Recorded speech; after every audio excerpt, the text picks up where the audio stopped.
क्योंकि भक्तों को अपने भगवान का बल होता है। तरवे चिते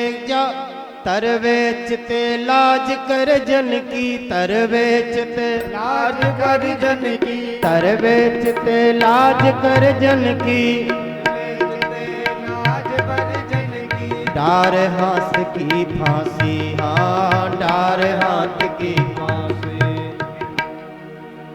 मुँह पे तेरो जोर चले ना, मुँह पे तेरो जोर चले ना, मुँह पे तेरो जोर चले ना, मुँह पे तेरो जोर चले ना। क्यों? क्योंकि हम ठाकुर के हैं, ठाकुर मेरे हैं। मुँह पे तेरो जोर चले ना, मुँह पे तेरो जोर चले ना। सुन पे है रघुराया, हमसे जन लागे तू माया, हमसे जन लागे तो माया, हमसे जन लागे तू माया। जन लागे तो माया। कबीर का निराखी नहीं, वर्णाश्रम सट दर्शनी। श्री कबीर जी की वाणी में वेदांत का संपूर्ण रहस्य भरा। श्री कबीर साहब तो स्पष्ट कहते हैं कि भक्ति विमुख जो धर्म, सो अधर्म करि गायो, जोग यज्ञ व्रत दान भजन बिनु तुच्छ दिखायो। अगर भगवान के चरणों में प्रेम नहीं है तो बड़े से बड़े यज्ञ कर लो, बड़ा से बड़ा दान कर लो, बड़े से बड़ी समाधि लगा लो, योग यज्ञ व्रत बड़े बड़े व्रत कर लो, उपवास कर लो, अगर भगवान के बनकर के नहीं रहोगे तो श्री कबीर साहब कहते हैं तुच्छ है, वो सब व्यर्थ है। भक्ति विमुख जो धर्म, सो अधर्म करि गायो। भक्ति विमुख जो धर्म, सो अधर्म करि गायो। योग यज्ञ व्रत दान भजन बिनु तुच्छ दिखायो। योग यज्ञ व्रत दान भजन दिखायो। ये सब व्यर्थ है। बहुत विस्तृत भाव है एक एक प्रसंग के, और मैं व्यास पीठ पर बैठकर के कह रहा हूं, श्रीमद् भागवत के किसी भी एक प्रसंग में अगर डूब जाऊंगा तो 7 दिन उसी प्रसंग में निकल जाएंगे, आगे कथा ही नहीं बढ़ेगी। बोलो राधे राधे।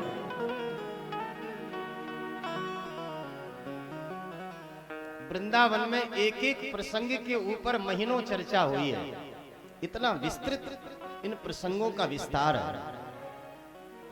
7 दिन का समय तो बहुत कम होता है।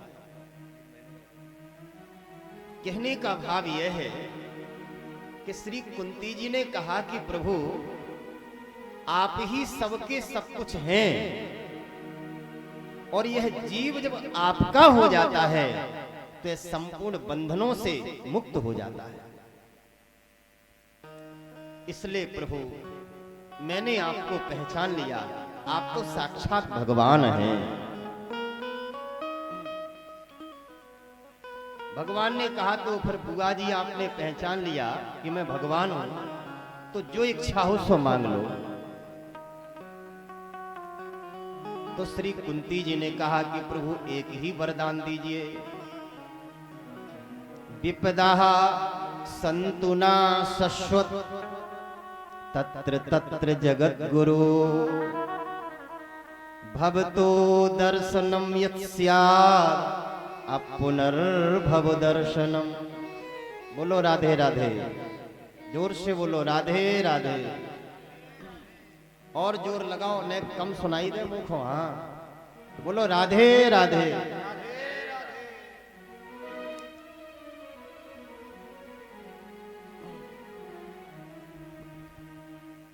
तुलसी जाके मुखन ते, धो क्यों निकसत राम। ताके पग की पग तरी मेरे तन को चाम। गोस्वामी तुलसीदास जी कह रहे हैं, अगर धोखे से भी भगवान का नाम मुख से निकल गया तो भी वो कल्याण ही करेगा। खेत में कैसे भी बीज पड़ जाए, अब किसान पड़ते समय यह नहीं देखता है कि बीज सीधा जा रहा है, टेढ़ा जा रहा है, उल्टा जा रहा है। अगर खेत में बीज गिर गया तो अंकुर निश्चित होगा। ऐसे ही चाहे ठाकुर जी का नाम कैसे भी निकले, वो कल्याण करता ही है। भजन कभी व्यर्थ नहीं होता है, भगवान की भक्ति कभी व्यर्थ नहीं जा सकती है। इस बात को आप बिल्कुल हृदय में धारण कर लीजिए। विपदा संतु ना शश्वत।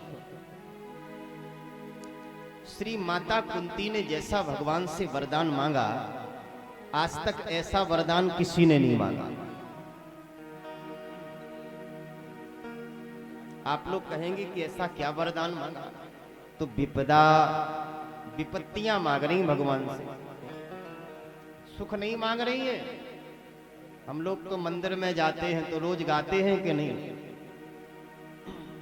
सुख संपत्ति घर आवे, कष्ट मिटे तन का, ओम जय जगदीश हरे।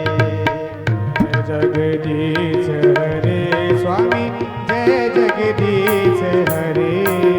भक्त जनों के संकट, दास जनों के संकट, जीवाला दूर करे ओम जय जगदीश हरे। तो रोज गाते हैं कि नहीं, सुख भी आवे प्रभु और संपत्ति भी आवे। और कलयुग के भगत तो इतने विचित्र हैं कि कई भगत तो कहते हैं कि मुफ्त में नहीं मांग रहे महाराज, अगरबत्ती लगा रहे हैं इसलिए मांग रहे हैं। तो लगाएंगे 2 पैसे की अगरबत्ती और लिस्ट रख देंगे ठाकुर जी के आगे लाखों की, महाराज ऐसा हो जाए, ऐसा हो जाए, ऐसा हो। कहने का भाव यह है कि कुंती जी भगवान से विपत्ति क्यों मांगते हैं। वस्तुतः विपत्तियों में ही भगवान याद आते हैं। सुख संपत्ति आते ही तो हम लोग भगवान को भूल जाते हैं। बात सही है कि नहीं? बढ़िया डल्लप का गद्दा बिछा हो, आहा, और जेठ का महीना हो, खूब गर्मी पड़ी हो और फुल एसी खुली हो, महाराज ऐसी नींद आएगी कि क्या कहना है। पर कोई दूसरी इच्छा हो, जितना सुख हमारे जीवन में आता है हम अपने प्यारे से उतने ही दूर होते जाते हैं। माता श्री कुंती जी ने यह देख लिया है कि जब तक हमारे जीवन में संकट रहा तब तक श्री कृष्ण मेरे साथ रहे, और जैसे ही पांडवों को हस्तिनापुर का राज्य मिला भगवान दूर जाने लगे। इसलिए कुंती जी कहती कि मुझे ऐसा सुख नहीं चाहिए जिस सुख को प्राप्त करने के बाद हम अपने ठाकुर जी को ही भूल जाएं। हमारे ब्रज में तो कहते हैं सुख के माथे सिल पड़े हरि हृदय से जाए। सुख के माथे सिर पड़े हरि हृदय से जाए। बलिहारी दुख की पल पल नाम रटाए। बलिहारी दुख की पल पल नाम रटाए। ऐसे सुख के ऊपर तो महाराज पत्थर पटक देना चाहिए, शिला पटक देना चाहिए। यही बात श्री हनुमान जी कहते हैं। कहे हनुमंत विपत्ति प्रभु सोई। कहे हनुमंत विपत्ति प्रभु सोई। कहे हनुमंत विपत्ति प्रभु सोई। कहे हनुमंत विपत्ति प्रभु सोई। जब तब सुमिरन भजन न होई। जब तब सुमिरन भजन न होए, जब तब सुमिरन भजन न होए, जब तब सुमिरन भजन न होए। कहे हनुमंत पति प्रभु सोई, कहे हनुमंत सभी गाइए। विपत प्रभु सोई, कहे हनुमंत विपत प्रभु सोई, कहे हनुमंत विपति प्रभु सोई। जब तब सुमरन भजन न होई, जब तब सुमिरन भजन न होई। इसलिए माता श्री कुंती जी ना तो भगवान से दुख चाहती हैं, इसका भाव, ना सुख चाहती हैं, ये तो केवल श्री कृष्ण को चाहते हैं। प्रभु अगर दुख रहने पर आप मेरे पास रहे तो वह दुख करोड़ों करोड़ों गुना सुख से अच्छा है, और अगर सुख आने पर आप मेरे पास रहते तो आप से मैं सुख मांगती हूं। इसलिए ना दुख मांगती हैं ना सुख चाहती हैं, वो तो केवल भगवान को चाहती हैं। बड़ी सुंदर स्तुति की है। ठाकुर जी मंद मंद मुस्कुराने लगे, क्योंकि ये तो लीलाधारी है। राम जी तो सीधे हैं, बोलो राधे राधे। हाँ, लेकिन हमारे ब्रज के ठाकुर 3 जगह से टेढ़े हैं, बोलो जय श्री कृष्ण। सीधी बात जल्दी समझ में आ जाती है, लेकिन टेढ़ी बात जल्दी समझ में ना आवे। इसलिए कृष्ण की लीला को समझना बहुत टेढ़ी खीर है, बोलो जय श्री कृष्ण। अरे राम जी तो राजा है भैया, मर्यादा पुरुषोत्तम है, अत्यंत सरल है। श्रीमद् भागवत के 9वें स्कंद में लिखा है कि श्री रघुनाथ जी ने अपने जीवन में कभी दृष्टि उठा करके किसी की ओर नहीं देखा, इतने सरल थे। लेकिन अब कृष्ण के विषय में आप देखें तब तो आपको कल की प्रतीक्षा करनी पड़ेगी, फिर परसों से आप स्वयं देख ले।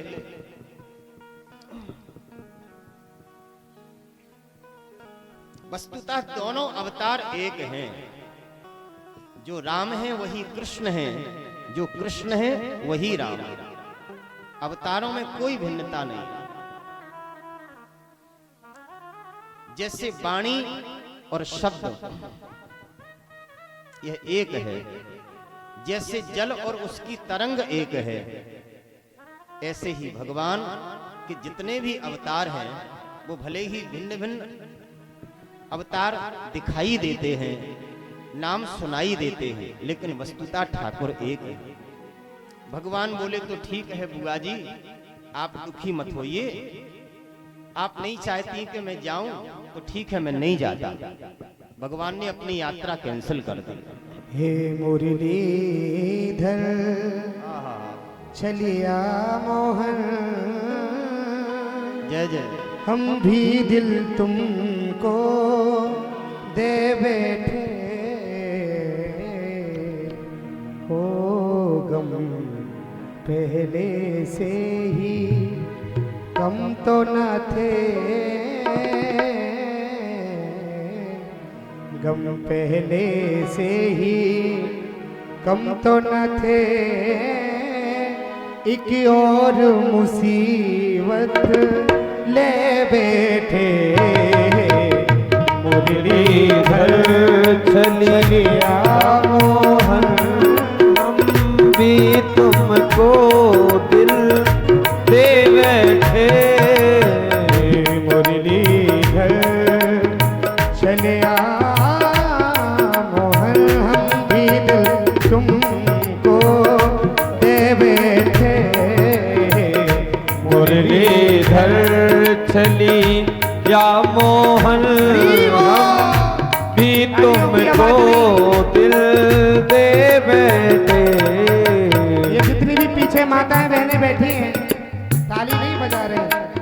ऐसा कहते हैं, ऐसा लग रहा है सो रही है।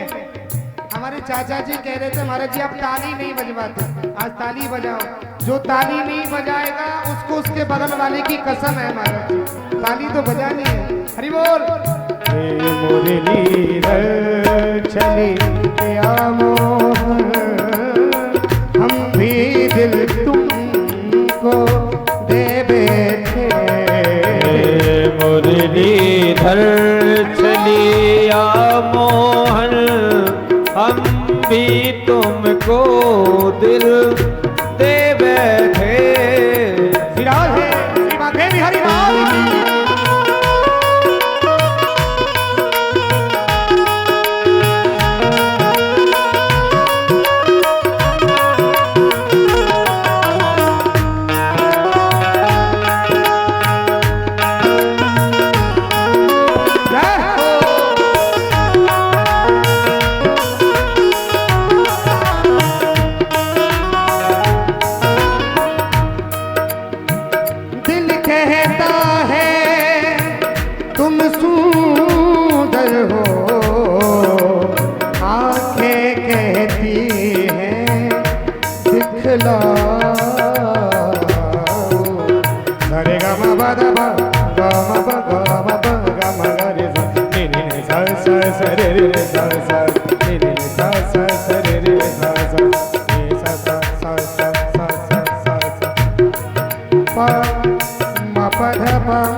दिल कहता है तुम सुंदर हो, आंखें कहती हैं दिखलाओ। दिल ढूंढ के भी तुम्हें पाता नहीं, दिल ढूंढ के भी तुम्हें पाता नहीं। तुम हो कि उसी दिल में बैठे दिल। मुरलीधर चली या मोहन हम भी तुमको दिल दे बैठे। हम पहले से ही हे प्यारे ये खड़े हैं दर और दीवार तेरे, एक नहीं ये खड़े हैं दर और दीवार तेरे। हम तेरा क्या लेते हैं, देख लेते हैं तुम्हें तो तपन दिल की भुजा लेते हैं। तुम्हारी चाहने वालों ने जी जितने भी बैठे तुम्हारे चाहने वाले बैठे हैं, तुम्हारी चाहने वालों ने तुम्हें सर पे चढ़ा रखा है, मगर हम जैसे प्रेमियों के पीछे ये नाज भरा रखा है। कभी तो आप हम पर भी खाकसार होंगे, हम प्रेमियों के प्रेमी ये जीवन आधार होंगे। यूं तो तुमको लाखों ने चाहा है, मगर अरे हमसे चाहने वाले तो दो ही चार होंगे। मुरलीधर चलिया मोहन हम भी दिल तुमको दे बैठे।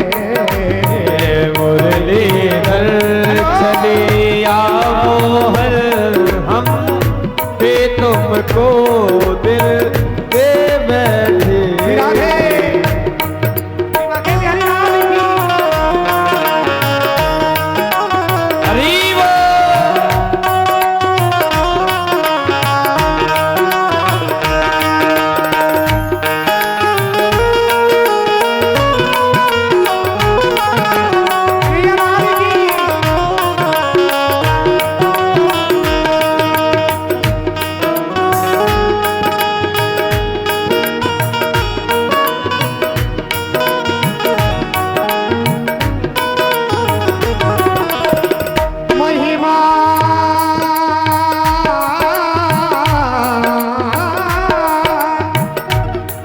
महिमा सुनकर हैरान है हम, तुम मिल जाओ तो चैन मिले, तुम मिल जाओ तो चैन पड़े। महिमा सुनकर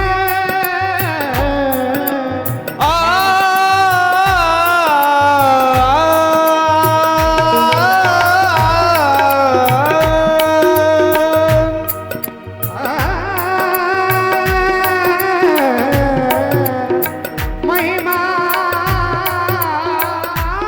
हरि बोल। महिमा महिमा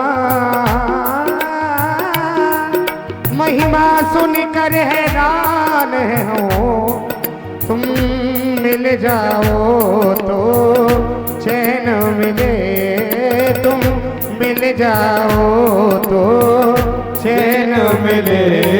तुम मिलते नहीं हो आकर के, तुम मिलते नहीं हो आकर के। तुम मिलते नहीं हो आकर के, अजी हम कैसे कहें हो ये बेटे हम मुरलीधर छलिया मोहन दे तुमको दिल दे बैठे। तालियों की आवाज नहीं आ रही है, आप लोग ताली बजाएं। देखो ऐसा कहते हैं, बाग की शोभा माली से, बाग की शोभा माली से, कचड़े की शोभा नाली से, फूल की शोभा डाली से, भोजन की शोभा थाली से, ससुराल की शोभा साली से, ये सबको पता है। ससुराल की शोभा साली से, और भैया संकीर्तन की शोभा ताली से। बड़े प्रेम से ताली का सहयोग करें। हे मुरलीधर चलिया मोहन, हम भी दिल तुमको दे बैठे, हम भी तुमको दिल दे बैठे। पहले से ही कम तो न थे, पहले से ही कम तो न थे, बस और मुसीबत ले बैठे। मुरलीधर छलिया मोहन वे तुमको दिल दे बैठे।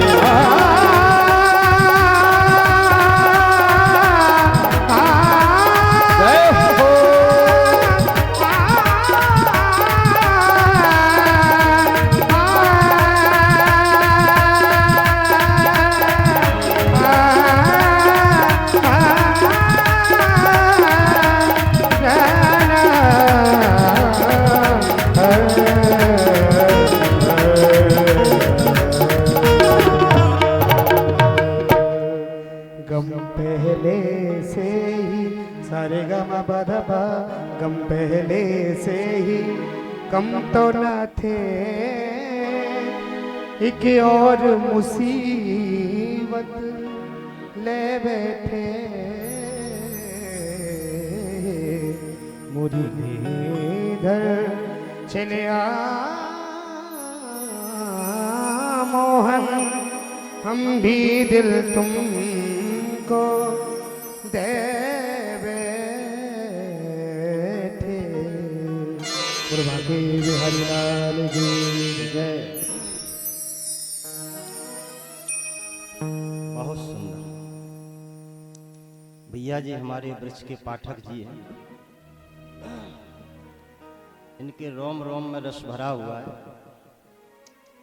इनका स्वयं राष्ट्रमंडल चलता है। हम तो चाहते हैं कभी ठाकुर जी की कृपा हो और भैया का राष्ट्रमंडल अपने यहाँ आए। बहुत दिव्य लीला होती है इनकी। और झांसी में ही हम ये हृदय में विचार किए थे। हमने कहा कि पाठक जी आपको जन्मभूमि चलना है और ठाकुर जी ने चाहा तो जरूर आपकी कभी ना कभी यहाँ लीला होगी, और उसका संकेत आप देख ही रहे हैं। तो जिस लीला का एक कार्यक्रम, स्वतंत्र कार्यक्रम होता है, बहुत प्यारे प्यारे रसमय भजन आप गाते हैं। कई जगह भागवत हुई और आपकी ही लीला में ले गया हूं, तो जहां जहां आपकी लीला हुई बहुत आनंद आया। आप वाणी सुन ही रहे। बोलो भक्तवत्सल भगवान की जय।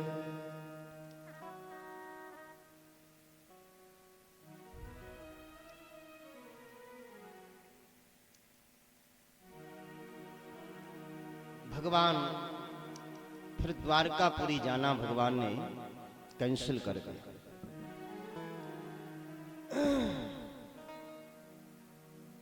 दूसरे दिन रात्रि के समय भगवान कृष्ण वीरासन से बैठे थे। उसी समय श्री युधिष्ठिर जी महाराज भगवान का दर्शन करने आए, तो देखा कि भगवान ध्यान की मुद्रा में बैठे हैं इस प्रकार से। तो श्री युधिष्ठिर जी ने विचार किया, क्या भगवान भी किसी का ध्यान करते हैं?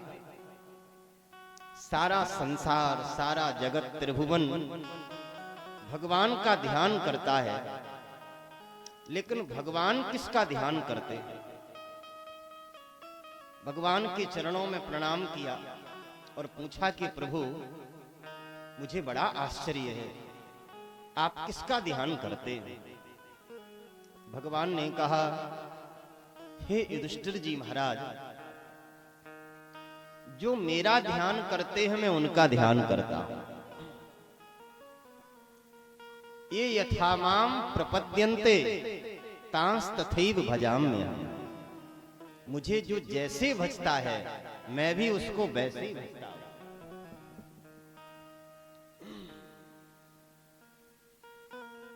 इस समय बाणों की सैया पर पितामह भीष्म पड़े हुए, जिनके रोम रोम में बाण छिदा हुआ है। भगवान पितामह भीष्म का ही ध्यान कर रहे हैं। पांचों पांडव एक साथ हुए, द्रौपदी के सहित भगवान पितामह भीष्म के पास ले गए। भगवान तो चरणों के निकट जाकर के खड़े हो गए और पांडव पितामह भीष्म के सिर के निकट खड़े हो गए। पितामह भीष्म ने पांडवों को देखा, धर्मराज युधिष्ठिर को देखा और कहा कि राजन, अब हस्तिनापुर का सिंहासन तुम्हारा है, तो किस प्रकार से राज्य चलाना चाहिए, किस प्रकार से प्रजा को देखना चाहिए, एक राजा का कर्तव्य क्या है, क्या धर्म है, क्या अधर्म है, इस सारी चर्चा करने लगे। तो द्रौपदी हंसने लगी। पितामह भीष्म ने पूछा कि आप हंसी क्यों? तो पहले तो बात को टालना चाहा, जब बार बार आग्रह किया तो द्रौपदी ने कहा कि बाबा, आज तो आप बड़ी बड़ी धर्म की बातें कर रहे हैं। जिस समय कौरवों की सभा में मुझे कौरव निर्वस्त्र करने जा रहे थे, उस समय आप भी तो उस सभा में बैठे थे, आप कुछ बोले क्यों नहीं? आपका ज्ञान कहां गया था, आपका धर्म कहां गया था?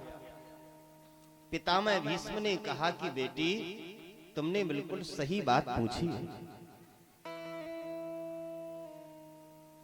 मेरी गलती नहीं है, जैसा खाओ अन्न वैसा हो मन, और जैसा पियो पानी वैसी बोलो वाणी।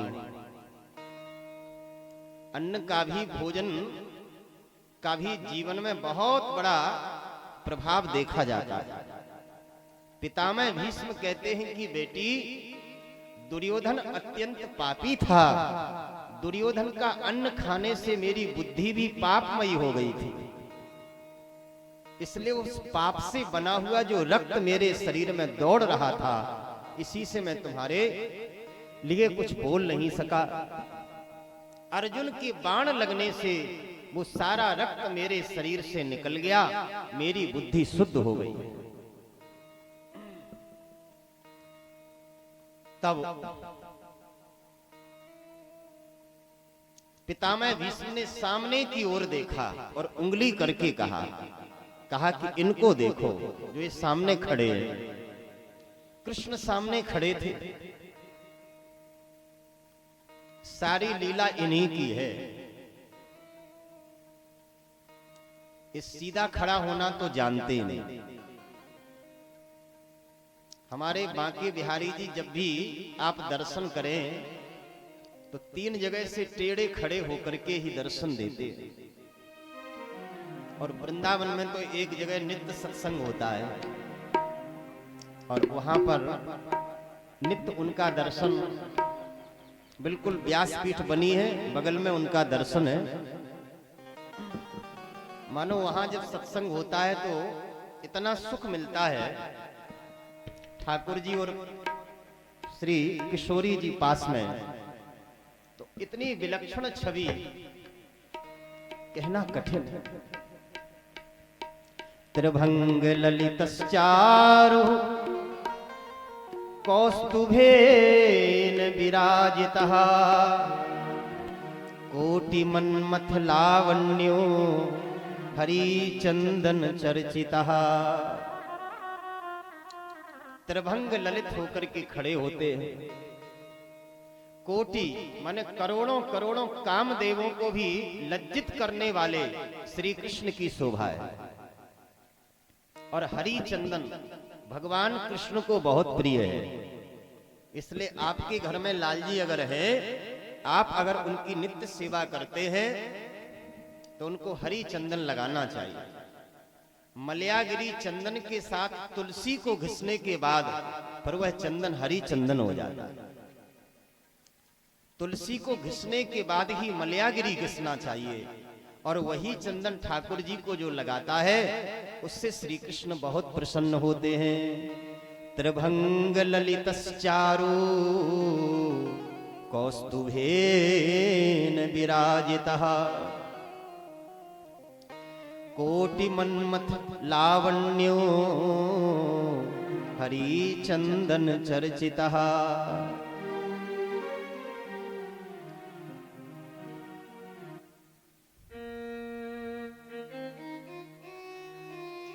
पितामह भीष्म बोले कि बेटी, सब कुछ यही इन्हीं की लीला है, यही करने कराने वाले।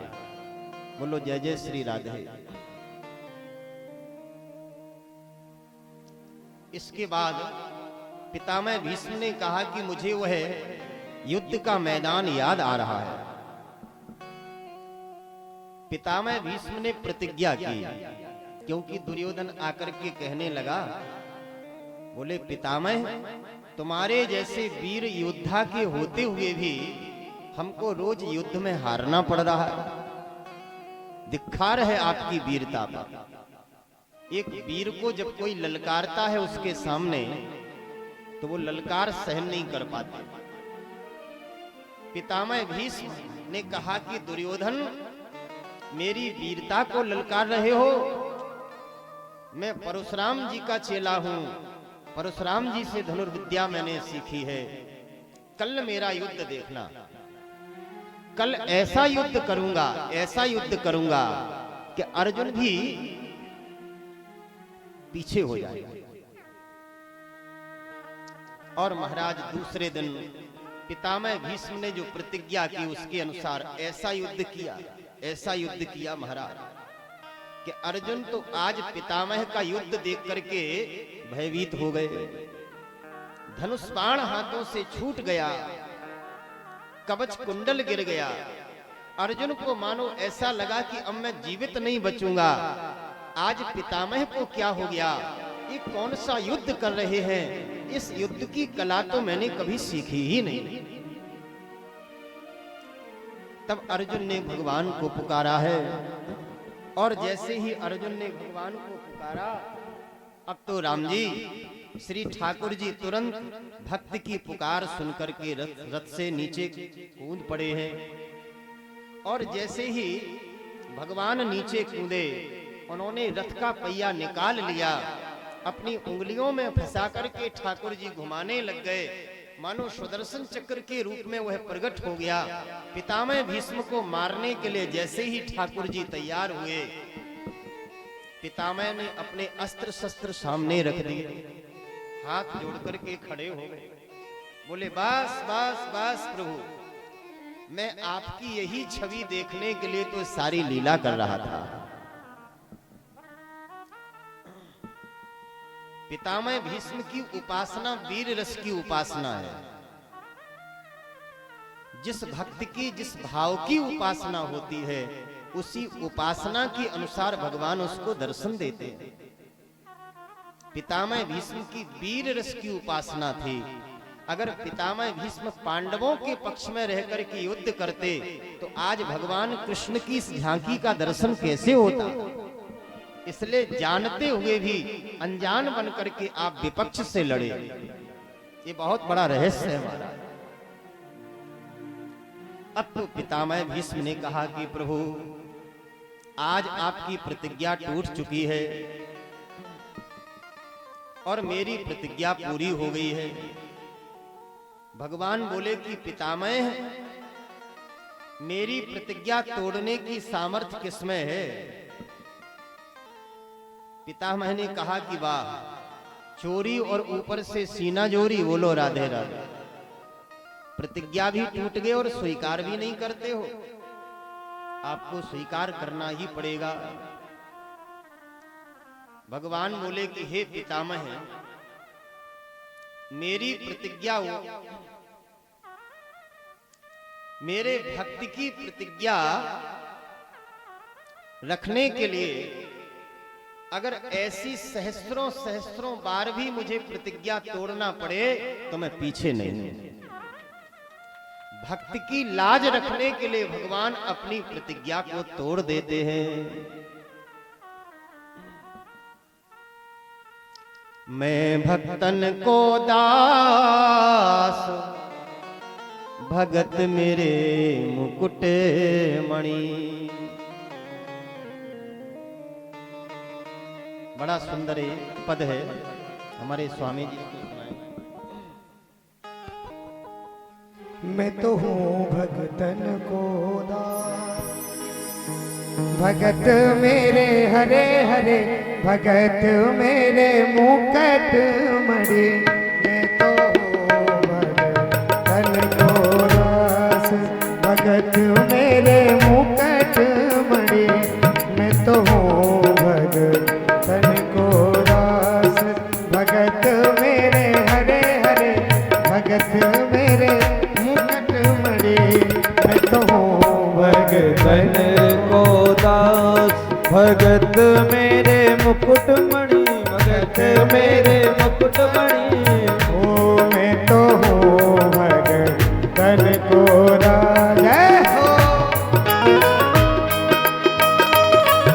तो चल भगवान की जय हो।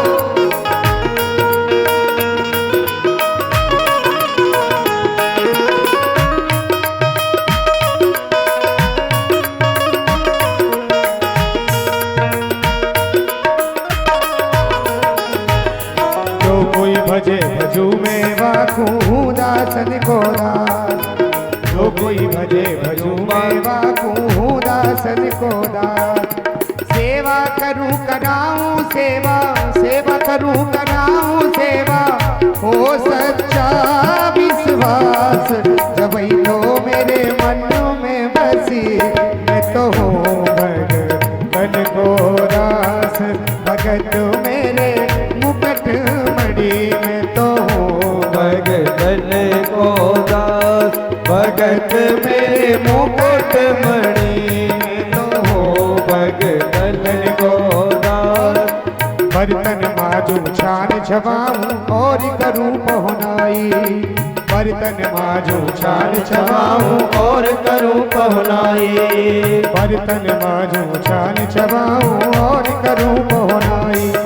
भक्ति के कारण भेष बदल के, भक्ति के कारण वेश बदल के बन गयो नंदा नाई। गई तो मेरी बनी मैं तो हूँ भगतन को दास। भगत मेरे हरे हरे भगत मेरे मुकुट मणि मैं तो हूँ भगतन को दास भगत मेरे मुकुट मणि। झूठा खाऊं गले लगाऊं नहीं जात का ध्यान। झूठा खाऊं गले लगाऊं नहीं जात का ध्यान। झूठा खाऊं गले लगाऊं नहीं जात का ध्यान। आचारी विचारी कछु ना देखूं आचारी विचारी कछु ना देखूं देखूं प्रेम समान। जब तो मेरी हरे हरे जब तो मेरी बात बनी मैं तो हूँ भगतन को दास। भगत मेरे मुकुट मणि मैं तो हूँ भगतन को दास भगत मेरे मुकुट मणि।